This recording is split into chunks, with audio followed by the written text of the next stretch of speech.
Young person और young spark academy के संचालक नीरज पांडे जी जुड़ रहे हैं। रोहतास दर्पण के बहुत सारे करेंगे उनसे, लेकिन सबसे पहले ये जानना जरूरी है कि एक यंग व्यक्ति और young person young spark academy नामक कोचिंग संस्थान का उद्घाटन करते हैं तो उनका क्या उद्देश्य रहता है। डायरेक्ट हम लोग चलते हैं नीरज पांडे जी से।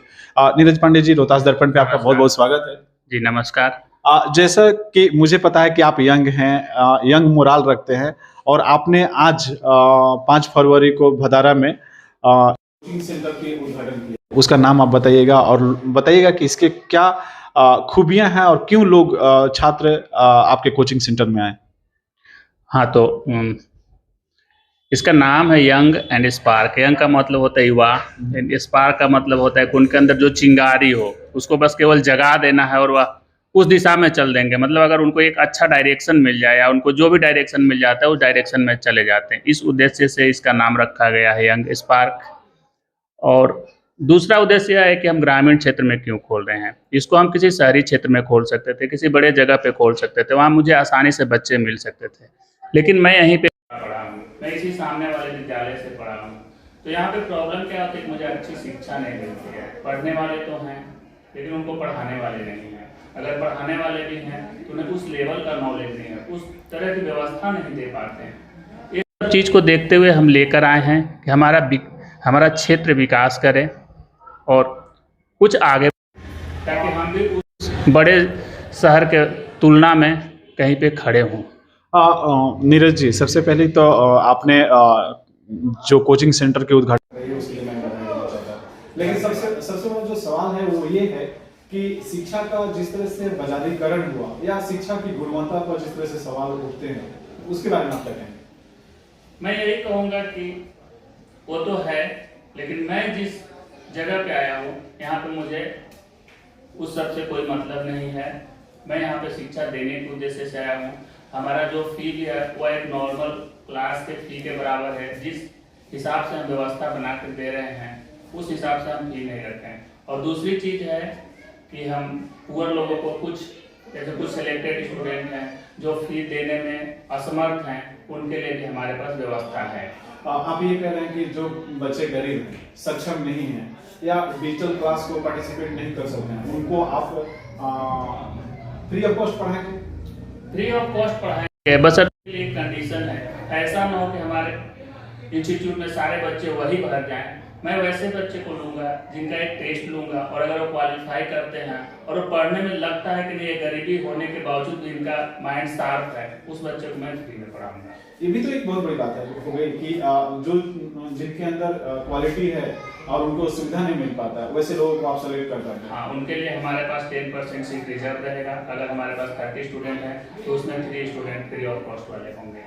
हमें पता लगा है कि आप पहले पेशे से इंजीनियर थे। आप रोहतास में आए तो युवाओं का आइकॉन बने। आपने एक रेस्टोरेंट डाला रोहतास बाजार में, फिर इसके बाद आप शिक्षा के क्षेत्र में बहुत दिन से काम कर रहे हैं। आज आपने एक कोचिंग एकेडमी डाल दी। इंजीनियरिंग से व्यवसाय और शिक्षा में आना, ये कहाँ से आपको एक मिलता है जो पीछे की शक्तियों से ताकत मिलनी चाहिए। हाँ, इंजीनियर तो मैं अभी भी हूँ, अभी भी काम करता हूँ किसी ऑर्गेनाइजेशन के लिए, लेकिन मैं नाम नहीं लेना चाहता उस ऑर्गेनाइजेशन का। बट क्या हुआ कि जब मुझे इस मुकाम पे पहुँचना था तो मुझे बहुत सारी कठिनाइयाँ आई। मैं यहाँ पे पढ़ा जहाँ माहौल नहीं मिला, फिर मैं कुछ आगे बढ़ा दूसरे शहर में, फिर वहाँ भी नहीं मिला, उसको लेके फिर बहुत आगे शहर में जाना पड़ा, फैमिली छोड़ देना पड़ा, सब कुछ छोड़ के बहुत सारा त्याग करना पड़ा। उसके बाद जाके कुछ मिला। तो मैं चाहता हूँ कि ऐसा दूसरों के साथ ना हो, वे आसानी से पढ़ लें और एक अच्छे मुकाम पर चले जाएं। और दूसरी बात जो रेस्टोरेंट वाली है, तो एक बार ऐसे ही गए थे। रेस्टोरेंट का नाम बता दीजिए। स्वाद पारिका रेस्टोरेंट है जो राजा मार्केट में है रोहतास में। तो गए थे, कुछ खाने को ढंग का नहीं मिला, तो मुझे लगा कि इतना बड़ा जगह और यहाँ पे कुछ खाने का नहीं है, तो ऐसे ही मन में आया और एक रेस्टोरेंट डाल दिए जो लोगों का अच्छा समर्थन मिल रहा है और अच्छा चल रहा है। और उससे दूसरी चीज़ क्या है कि बहुत सारे लोगों को रोजगार भी मिला हुआ है। कम से कम 8 से 10 एम्प्लॉय हमेशा काम करते हैं। सबसे बड़ी बात है कि आप लोगों को सुविधा भी दे रहे हैं और लोगों को रोजगार भी दे रहे हैं। जी, यहाँ भी हमारा यही मोटो है। हम कुछ टीचर बाहर से हायर किए हुए हैं, वे भी कंट्रीब्यूट करेंगे, कुछ हम भी कंट्रीब्यूट करेंगे। और दूसरी चीज़ है कि हर सब्जेक्ट के लिए हर कोर्स के लिए एक स्पेशलाइज्ड टीचर है, तो उससे क्या होगा कि हम एक चीज़ को बहुत अच्छी तरह से डिलीवर कर सकते हैं। शिक्षा के क्षेत्र में जब आप एज ए टीचर जाते हैं, एज ए प्रिंसिपल जाते हैं, क्या इच्छा रहती है कि कैसे बच्चे हमारे पास आते या कैसे पेरेंट्स हमको मिलते जो इस क्षेत्र में आपको बेहतर करने का मौका मिलता? मुझे बच्चे वही चाहिए जो जैसे उनको बताया जाए तो उन्हें ज़्यादा सोचना नहीं है, जो डायरेक्शन मिलता है बस उसको फॉलो करें, रिजल्ट डेफिनेटली आए, क्योंकि हमारे पास सभी लोग एक्सपीरियंस हैं, उनको पता है कि कहाँ से कहाँ पे मूव करना है। आज आपने भदारा में जो कोचिंग सेंटर डाली है उसमें आप क्या क्या सुविधा डाले हैं या क्या क्या सुविधा आप डाल रहे हैं, और प्रारंभिक तौर पे अगर कल से बच्चे एडमिशन लेना चाहें तो उनके लिए क्या गाइडलाइन होगा? सबसे पहले हम तो डेमो दे रहे हैं, डेमो देखिए, उसको परखिए कैसा लग रहा है, उसके बाद एडमिशन लीजिए। बाकी फैसिलिटी की बात रही तो हमारे पास डिजिटल क्लासरूम है जो कि आई थिंक अभी इस एरिया में नहीं है, और दूसरी चीज़ हमारे पास कंप्यूटर लैब है। तीसरी चीज़ ये है कि 24 आवर्स पावर बैकअप की सुविधा है। एक और भी क्लासरूम है जिसमें डिजिटल और semi digital, I can say semi digital, तो उसमें प्रोजेक्टर लगा हुआ है और व्हाइट बोर्ड है तो वो भी है। और तीसरी चीज़ है यहाँ पे कहीं पे स्पोकन कोर्स नहीं मिलता, उसके लिए हमारे पास स्पोकन कोर्स भी रखा हुआ है। और आगे की बात है जो कंप्यूटर की सर्टिफिकेशन है तो यहाँ मिलता नहीं, यहाँ से अराउंड 50 किलोमीटर दूर जाने के बाद आपको कंप्यूटर सर्टिफिकेशन होता है वो हम यहाँ पे प्रोवाइड कराएंगे। बच्चों के जो उनके मनस्थिति होते हैं या आज के इस युग में, पहले के युग थे, लोग आश्रम में पढ़ते थे, गुरुकुल में पढ़ते थे, सुविधाएं नहीं होती थी। इतना सुविधा देने के बाद भी बच्चे नहीं पढ़ पाते हैं या लोगों को लगता है कि इससे और बेहतर शिक्षा की जरूरत है। कहाँ कमी रह जाती है जहाँ लोगों को लगता है कि और बेहतर होना चाहिए? आई थिंक यहाँ पे गार्जियन को सपोर्ट करना चाहिए। आजकल अब पहले क्या था कि हम लोग स्कूल में मॉडर्न डे खाते थे और गार्जियन भी सपोर्ट कर रहे थे, लेकिन आजकल थोड़ा सा गार्जियन को सपोर्ट करना पड़ेगा, उन्हें थोड़ा समझना पड़ेगा चीज़ों को, क्योंकि कभी कभी होता है कुछ चीज़ों के लिए हमें एक इन्वायरमेंट बनाना होता है, तो then they have to support, तो फिर हम आगे बढ़ सकते हैं। क्योंकि उस समय सुविधा नहीं थी, क्योंकि उस समय उतना चीज़ नहीं था हमारे पास, आज है तो हम क्यों नहीं उसका यूज करें। हमारे साथ नीरज जी जुड़ रहे थे और इन्होंने कहा कि शिक्षा एक ऐसा चीज है जहां से प्रारंभिक विकास होता है, चाहे वो मनस्थिति का हो, चाहे बेहतर समाज के परिकल्पना हम करें।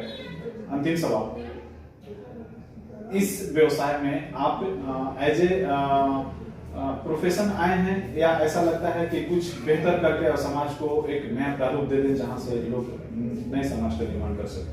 एज अ हॉबी आया है, बाय प्रोफेशन मैं तो सॉफ्टवेयर इंजीनियर नहीं हूँ, बट एज अ हॉबी आया हूँ। इससे पहले भी हमारा एक क्लास चलता था हैदराबाद में जिसका नाम पांडे क्लासेस था, वहाँ भी बहुत अच्छी सक्सेसफुल रही थी, बट कोरोना के चलते हमें बंद करना पड़ा, शट डाउन करना पड़ा।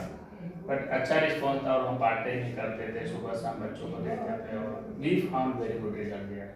सो in respect of that we have initialized one more step in our area and we want this area to be developed and we want our people to be educated। उम्मीद है इस area को आप बेहतर दे सकेंगे, बेहतर शिक्षा दे सकेंगे। इस प्रोफेशन में जिस क्षेत्र में आप रन कर रहे हैं, इनका सहयोग मिल रहा है आपके मोरल को हाई करने में? पहले तो सबसे पहले हमारे घर वालों का सपोर्ट है, फुल सपोर्ट, उसके बाद हमारे मित्रों का है और आप जैसे लोगों का है, जो भी है, मतलब everyone is supporting in that right direction and I never सा पीपल हु इज लैगिंग। उम्मीद है आप अपने लक्ष्य की ओर तीव्र गति से बढ़ें और आपको बेहतर लक्ष्य मिले। और इसी के साथ मैं इतना जरूर कहूंगा, विवेकानंद ने कहा था कि 12 कोस पैदल चलकर अगर गुणवत्तापूर्ण शिक्षा मिलता है तो 12 कोस पैदल आपको चलना चाहिए। लेकिन नीरज पांडे जैसे लोग अपने ही गाँव में इस युग के अनुसार प्रोजेक्टर, डिजिटल क्लास और तमाम तरह के सुविधाओं को लेकर आ रहे हैं, तो उम्मीद है कि आप 12 कोस पैदल चलने की आवश्यकता नहीं है, अपने गाँव में 12 कदम पे ये चीजें मिल जा रहे हैं। नीरज जी, लास्ट में मैं कहूँगा कि इस शिक्षा के प्रति लोगों को कितना गंभीर होना चाहिए, क्या कहना? बिकॉज एक कहावत है कि मतलब कुछ नहीं जाता है, शिक्षा हमारे साथ रहता है, तो everything we can lose but we can not lose our education, we can not lose our intelligence, that will be always with us. I think that. Thank you मेरे साथ जुड़ने के लिए। ये Neeraj ji, I request one thing, please attend the demo and admission is the different part। लेकिन एक बार demo देखिए, एक बार मौका देखिए, एक बार आके देखिए, बाकी सब आपके हाथ में, आपके क्या कह सकते हैं, सोच पे है, आपके पसंद पे है। थैंक यू नीरज जी मेरे साथ जुड़ने के लिए। ये थे नीरज जी, और उम्मीद है कि जिस तरह से शिक्षा के क्षेत्र में ये बेहतर करने के कदम बढ़ाए हैं, उम्मीद है कि आप सभी का सपोर्ट मिल सकेगा और बेहतर शिक्षा आपके घर के चंद कदमों की दूरी पर मिल सकेगी। नीरज जी, आपको बहुत बहुत धन्यवाद। धन्यवाद। थैंक यू आप सभी को जुड़ने के लिए बहुत बहुत धन्यवाद। अगले एपिसोड में रोहतास दर्पण पे नए सक्सेस से हम आपको मिलवाएंगे। जुड़े रहिए इस चैनल के साथ और बहुत सारा प्यार और आशीर्वाद की आपकी आवश्यकता है।